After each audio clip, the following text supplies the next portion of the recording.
একদিন আসবে যেদিন আকাশ চিরে যাবে, পাহাড় গুড়িয়ে ধুলায় পরিণত হবে, সমগ্র পৃথিবী কাঁপবে, আর কেউ তা ঠেকাতে পারবে না।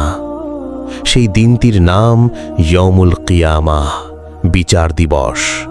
যেদিন এই দুনিয়ার প্রতিটি শক্তি নিঃশেষ হবে, যেদিন কারো আর মিথ্যা বলার সুযোগ থাকবে না, যেদিন রূহ কাঁপবে ভয় আর লজ্জায়, আর বান্দা দাঁড়াবে তার রবের সামনে একা, সম্পূর্ণ একা।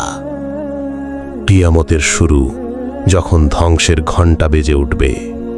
আল কোরআনের বর্ণনায় বলা হয়, যখন পৃথিবী প্রচণ্ডভাবে কাঁপবে আর পাহাড় ভেঙে ধুলায় পরিণত হবে, আর তুমি মানুষকে দেখবে মাতালের মতো, অথচ তারা মাতাল নয়, বরং আল্লাহর শাস্তিই হবে ভয়ঙ্কর। সূরা হজ 1-2। কিয়ামতের শুরু হবে একটা নিদারুণ শব্দে, আস-সাইয়াহ, এমন এক শব্দ যা পাহাড়কে চূর্ণ করে দেবে। আকাশ চিরে যাবে, সূর্য অন্ধকার হয়ে যাবে, চাঁদ বিদীর্ণ হবে, তারা ঝরে পড়বে, ঠিক যেন নিভে যাওয়া প্রদীপ। আল্লাহর বর্ণনায় সেই ভয়াবহতা, যখন সূর্য গুটিয়ে ফেলা হবে, আর তারা খসে পড়বে, আর সমুদ্র জ্বালিয়ে দেওয়া হবে, আর কবরসমূহ উল্টে দেওয়া হবে। সেই সময় প্রতিটি আত্মা জানবে সে কি এনেছে সামনে। সূরা তাকবীর 1-14। মানুষের প্রতিক্রিয়া সেই দিনে, যে মানুষ আজ অহংকার করে, অবৈধভাবে সম্পদ জমায়, গর্ব করে অন্যকে তুচ্ছ করে, সেদিন সে কাঁদবে, বলবে, হায়, আমি যদি মাটিতে মিশে যেতাম। সূরা নাবা 40। কল্পনা করুন, আপনি ঘুমিয়েছিলেন, গভীর রাতে একটা ভয়ঙ্কর শব্দে জেগে উঠলেন। আপনি দরজা খুলে বাইরে গেলেন, আকাশ আগুনে লাল, মানুষ দিকবিদিক ছুটছে, মা তার সন্তানকে ফেলে পালাচ্ছে, বাবা বলছে আমি কিছু দেখিনি, ব্রিজ ধসে যাচ্ছে, শহর জ্বলে পুড়ে ছারখার, আর আপনি দেখছেন সব কিছু শেষের পথে। এটাই কিয়ামতের শুরু। হাদিসে বর্ণিত, রাসূল সাল্লাল্লাহু আলাইহি ওয়াসাল্লাম বলেছেন, কিয়ামত আসবে হঠাৎ। মানুষ তখন তাদের কাপড় সেলাই করছে, কিনছে, বেচছে, কেউ খাবার নিচ্ছে। এমন সময় সূর ফুঁক দেওয়া হবে। সহিহ মুসলিম। সেই দিনটা একেবারে কাছেই কি? আল্লাহ বলেন, মানুষ জিজ্ঞেস করে, কিয়ামত কবে আসবে? বলুন, কিয়ামতের জ্ঞান তো কেবল আমার রবের কাছেই। সূরা আরাফ 187। কিন্তু তার নিদর্শন আমাদের চোখের সামনে। মিথ্যা মানুষের নেতা হওয়া, নগ্নতা ছড়িয়ে পড়া, মায়ের সাথে দুর্ব্যবহার, জিনা ও সুদকে হালাল ভাবা, দুনিয়ার মোহে অন্ধ হওয়া, এসবই সেই দিনের আগমনের আলামত। বন্ধু, আজ আমরা যেসব গুনাহ করছি, কাল সে গুনাহই আমাদেরকে নিয়ে যাবে সেই দিনে, যেদিন কেউ কারো উপকারে আসবে না। তুমি কি প্রস্তুত? তুমি কি জানো সেই দিন তুমি একা দাঁড়াবে আল্লাহর সামনে? কিয়ামতের ভয়াবহ সেই প্রথম ধাক্কা সবকিছু ধ্বংস করে দিয়েছে। জীবনের সব অলংকার ভেঙে চুরমার। এখন মানুষগুলোকে একত্রিত করা হবে এক ময়দানে, যার নাম হাসর। একটি বিস্ময়কর সীমাহীন মাঠ, যেখানে জমিন সমান, কোনো পাহাড় নেই, কোনো গর্ত নেই। একটানা চেয়ে থাকলে যেন আকাশ আর জমিন এক হয়ে গেছে। জমিনের বর্ণনা, রাসূল সাল্লাল্লাহু আলাইহি সাল্লাম বলেছেন, মানুষদের কিয়ামতের দিন জমিনে উলঙ্গ, খতনহাহীন ও পায়ে হেঁটে উঠানো হবে। সহিহ বুখারী। আয়েশা রাদিয়াল্লাহু আনহা বিস্মিত হয়ে বললেন, হে আল্লাহর রাসূল, মানুষ একে অপরের দিকে তাকাবে না? তিনি সাল্লাল্লাহু আলাইহি সাল্লাম বললেন, না, সেদিন ভয় এত বেশি হবে যে কেউ কারো দিকে তাকাবে না। সূর্য থাকবে মাথার ঠিক ওপরে। সেই দিনে সূর্যকে নিয়ে আসা হবে মানুষের একেবারে মাথার ওপর। কেউ থাকবে গলায় পানি পর্যন্ত ঘামিয়ে, কেউ বুক পর্যন্ত, আর কেউ তাদের ঘামে ডুবে যাবে সম্পূর্ণ। সেই দিনে সূর্য 1 মাইল দূরে থাকবে। মানুষ তাদের আমল অনুযায়ী ঘামে নিমজ্জিত হবে। সহিহ মুসলিম। সময় কতটুকু? সেই দিনটি হবে 50,000 বছরের সমান। সূরা আল মাআরিজের 4 নম্বর সূরা।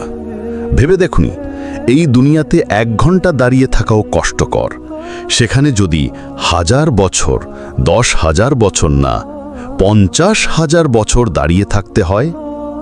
কে আছে যে এই ভয়ঙ্কর দিনকে সহজ মনে করে? মানুষ কি বলবে সেদিন? মানুষ এই দীর্ঘ অপেক্ষা সহ্য না করতে পেরে বলবে, আদমকে ডাকা হোক, সে যেন আল্লাহর কাছে সুপারিশ করে। কিন্তু আদম আলাইহিস সালাম বলবেন, আজ আমি পারবো না, আমি নিজেই ভয় পাচ্ছি। এরপর লোকেরা যাবেন নূহ আলাইহিস সালাম, ইব্রাহিম আলাইহিস সালাম, মূসা আলাইহিস সালাম, ঈসা আলাইহিস সালামের কাছে। আর সবার উত্তর একই, আমি নই, আমি পারবো না। সবশেষে সবাই যাবে মুহাম্মদ সাল্লাল্লাহু আলাইহি ওয়াসাল্লামের কাছে। তিনি বলবেন, আনালাহা, আনালাহা, এই আমি এর উপযুক্ত। সহিহ মুসলিম। তারপর রাসূল সাল্লাল্লাহু আলাইহি সাল্লাম আল্লাহর সামনে সিজদায় লুটিয়ে পড়বেন এবং আল্লাহ বলবেন, উঠো, বলো, শোনা হবে, সুপারিশ করো, কবুল করা হবে। সেদিন কে নিরাপদ থাকবে? রাসূল সাল্লাল্লাহু আলাইহি ওয়াসাল্লাম বলেছেন, 7 ধরনের লোক আছে যাদেরকে আল্লাহ নিজের আরশের ছায়ায় রাখবেন, সেদিন অন্য কোনো ছায়া থাকবে না। ন্যায়বান শাসক, সেই যুবক যে তার যৌবন আল্লাহর ইবাদতে কাটিয়েছে। সেই ব্যক্তি যার হৃদয় মসজিদে আটকে থাকে। 2 ব্যক্তি যারা শুধুমাত্র আল্লাহর জন্য একে অপরকে ভালোবাসে। সেই ব্যক্তি যাকে একজন সুন্দরী নারী আহ্বান করেছিল, কিন্তু সে বলেছিল, আমি আল্লাহকে ভয় করি। গোপনে দান করে এমনভাবে যে ডান হাত যা দান করে, বাম হাত তা টের পায় না। সেই ব্যক্তি যে একাকী অবস্থায় আল্লাহকে স্মরণ করে কাঁদে। সহিহ বুখারী, সহিহ মুসলিম। সেদিনের প্রস্তুতি কেমন হওয়া উচিত? সেই দিনের কষ্ট থেকে রক্ষা পাওয়ার একমাত্র উপায় হল এই দুনিয়ায় আল্লাহকে ভয় করে চলা। দুনিয়ার কষ্ট সাময়িক, কিন্তু হাসরের দিনের কষ্ট 50 বছরের স্থায়ী অপেক্ষা। আজ যদি আমরা সালাত আদায় করি, হারাম থেকে দূরে থাকি, আল্লাহর সন্তুষ্টি খুঁজি, তাহলে সেদিন আমাদের জন্য সহজ হবে। চিন্তা করুন, আপনি হাসরের মাঠে দাঁড়িয়ে আছেন, আপনার পাশ দিয়ে চলে যাচ্ছে অগণিত মানুষ। কারো চোখে ভয়, কারো মুখে কান্না, কেউ আপনজন খুঁজছে, কেউ বলছে নফসি নফসি, আমি। আপনি শুধু তাকিয়ে আছেন রাসূলের দিকে। আপনি চাইছেন উনি যেন আপনাকে চিনে ফেলেন। আপনি চাইছেন উনি বলেন, আমার উম্মত, আমার উম্মত। যখন হাসরের ময়দানে দীর্ঘ সময় দাঁড়িয়ে মানুষ ক্লান্ত, আতঙ্কিত, বিক্ষিপ্ত, তখন শুরু হবে পরবর্তী ধাপ, আমলনামা হস্তান্তর। হ্যাঁ, সেই খাতা যাতে লেখা আছে তোমার জীবনের প্রতিটি পদক্ষেপ। তোমার চোখের পলক ফেলার হিসাব ও ভুলে যাওয়া হয়নি সেখানে। কে কোথা থেকে পাবে? আর যারা তাদের আমলনামা ডান হাতে পাবে, তারা বলবে, আসো দেখো, আমি জানতাম আমি আমার রবের সঙ্গে সাক্ষাৎ করতে যাচ্ছি। সূরা আল হাক্কার 19 নম্বর সূরা। আল্লাহু আকবার। ডান হাতে যারা পাবে তারা খুশিতে আত্মহারা হবে। যেন পরীক্ষায় ভালো ফল পাওয়া একজন ছাত্র খুশিতে লাফিয়ে ওঠে। কিন্তু আর যার আমলনামা পেছন দিক থেকে দেওয়া হবে, সে বলবে, হায়, যদি আমার খাতা আমাকে না দেওয়া হতো। সূরা আল হাক্কায়ের 25 নম্বর সূরা। সে লজ্জায়, ভয়ে, অনুতাপে বলবে, ইস, যদি আমি না জানতাম আমার হিসাবটা কি, আমলনামায় কি লেখা থাকবে। এই কিতাবটা কি অদ্ভুত! ছোট বড় কিছুই বাদ যায়নি, সব কিছুর হিসাব রাখা হয়েছে।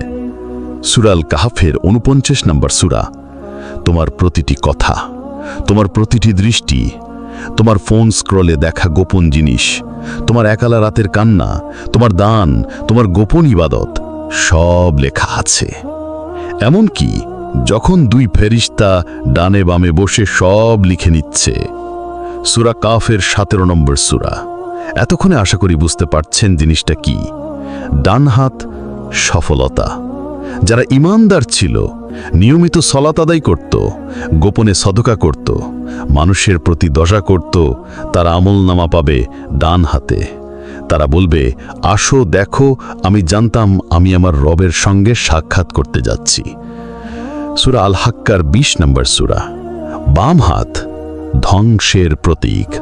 যারা আল্লাহকে ভুলে গিয়েছিল, দিনরাত গুনাহে লিপ্ত ছিল, সত্যকে অস্বীকার করেছিল, তাদের কিতাব দেওয়া হবে বাম হাতে।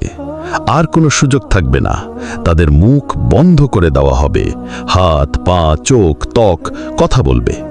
আজ আমি তোমাদের মুখ বন্ধ করে দিয়েছি, তাদের হাত আমাদের সঙ্গে কথা বলবে এবং পা সাক্ষী দেবে। সূরা ইয়াসিনের ৬৫ নম্বর সূরা। গোপন আমল প্রকাশ পাবে। তুমি যা একা করেছিলে, যা কাউকে বলনি, তাও প্রকাশ পাবে। সেদিন সব গোপন বিষয়ে জানিয়ে দেওয়া হবে। সূরা তারিকের ৯ নম্বর সূরা। একটি ভয়াবহ দৃশ্য কল্পনা করুন। তুমি দাঁড়িয়ে আছো হাসরের মাঠে, ডান দিকে তাকিয়ে দেখলে কিছু লোক খুশিতে আত্মহারা, হেসে কাঁদছে, আল্লাহর শুকরিয়া আদায় করছে। আর বাম দিকে কান্না, চিৎকার, অনুতাপ, মুখ ঢাকা। কেউ বলছে, হায় যদি আমি ধ্বংস হয়ে যেতাম। তুমি কাপা হাতে অপেক্ষা করছো, ফেরেশতা এগিয়ে আসছে, হাতটা বাড়িয়ে ধরেছ ডান দিকে, কিন্তু ফেরেশতা ঘুরে গেল বাম দিকে। এই দৃশ্য এক মুহূর্তের নয় বন্ধু, এটি চিরন্তন অনুতাপের শুরু। আজই ফিরে আসুন আল্লাহর দিকে, এখনো সময় আছে। আমলনামা সুন্দর করার সুযোগ এখনো বাকি। জোহরের সালাতের আগে তোমার খাতা ফাঁকা। নামাজ পড়লে তা লেখা হবে। কারো কষ্ট লাঘব করলে, কারো প্রতি দয়া করলে তোমার কিতাবে আলো জ্বলে উঠবে।